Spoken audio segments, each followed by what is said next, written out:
जबलपुर के जो क्षेत्रीय आरटीओ अधिकारी हैं संतोष पाल और उनकी पत्नी रेखा पाल के निवास स्थान पर कल रात को ईओडब्ल्यू ने छापा मारकर करोड़ों करोड़ों रुपए की संपत्ति का खुलासा किया है। तो ये जो छापेमारी चल रही है अभी भी जारी है और तमाम उनके जो और भी जो निवास स्थान हैं या परिचित के स्थान लोग हैं और रिश्तेदार हैं वहाँ पर भी पूछताछ की जा रही है और इस बात का पता लगाया जा रहा है कि आखिर ये संपत्ति और कहाँ-कहाँ पर अर्जित की गई हैं और हैं। तो जैसे कि मैं आपको बताना चाहूँगा कि ईओडब्ल्यू ने अभी तक मतलब करोड़ों रुपए की संपत्ति जो कि घोषित है, उसका खुलासा किया है। जो हम लोगों ने जो जानकारी जो हमको लगी है, उसमें अघोषित संपत्ति भी काफ़ी है, जिसमें एक 25 एकड़ का बताया जा रहा है कि फार्म हाउस है जो बाईपास पर मौजूद है और इसके अलावा अनेक ऐसी संपत्तियां हैं जो घोषित नहीं हैं, वो उनके रिश्तेदारों पे या अन्य किसी दूसरे परिचित लोगों के नामों पर ली गई हैं।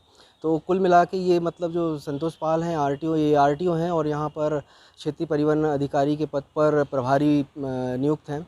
तो इन्होंने करोड़ों रुपए की संपत्ति का खुलासा इनके पास से हुआ है। और मैं आपको बताना चाहूँगा कि 1990 में संतोष पाल एलआईसी में एक लिपिक के पद पर कार्यरत थे। इसके बाद 2012 में जब इनका पीएससी में सिलेक्शन हुआ और वो एआरटीओ बने, तो जबलपुर जो है इनका गृह ज़िला है। यहीं पे उन्होंने मतलब एलआईसी में नौकरी करते रहे और यहीं पे फिर पीएससी देने के बाद फिर ये आरटीओ बने। तो तब से लेके 2012 से लेके अभी तक ये यहीं पे मौजूद हैं और ऐसा बताया जा रहा है कि ये जो पति पत्नी हैं, ये मिलके मतलब जो शिकायतकर्ता ने आरोप लगाया है काफ़ी मतलब भ्रष्टाचार को अंजाम दिया है इन्होंने, भ्रष्टाचार किया है। और एक बात और भी बताना चाहूँगा आपको कि इनके पास से जो वाहन मिले हैं, जैसे बता रहे हैं कि महंगी-महंगी कारें हैं, महंगे-महंगे टू व्हीलर हैं, बाइक्स वग़ैरह हैं, इनको काफ़ी शौक़ था। और जो सब मकान पर अभी जो छापा चल रहा है, छापे की कार्रवाई चल रही है, विजयनगर में है, ये करोड़ों रुपए की संपत्ति है और एक आलीशान महलनुमा मकान है। इसके अंदर अगर आप जाएँगे तो आपको ऐसा एहसास होगा कि वाक़ई में मतलब किसी बड़े घर में आए हुए हैं। यहाँ पर छोटा-सा थिएटर भी इन्होंने सिनेमा का बना के रखा हुआ है। अंदर बार भी है, स्विमिंग पूल भी है, तमाम ऐशो-आराम की चीज़ें यहाँ पर मौजूद हैं। और इस मकान का ये आवास का उद्घाटन पिछले साल ही हुआ है, अभी लगभग नया-नया है। और ये जो शिकायत जिस आधार पर ये कार्रवाई हो रही है, यहाँ पर एक पत्रकार हैं स्वप्निल सराफ और एक धीरज कुकरेजा।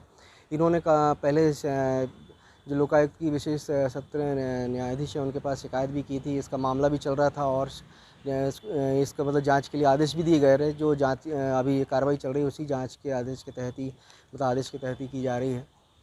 तो इनकी जो संपत्तियाँ हैं ये कुल मिला के काफ़ी ज़्यादा है और इसका खुलासा किया जा रहा है। तो मैं आपको और ये भी बता दूं कि ये जो संतोष पाल हैं ये लंबे समय से यहाँ मतलब जमे हुए हैं और ऐसा बताया जाता है कि ये जो भ्रष्टाचार का खेल है ये काफ़ी वर्षों से चल रहा है।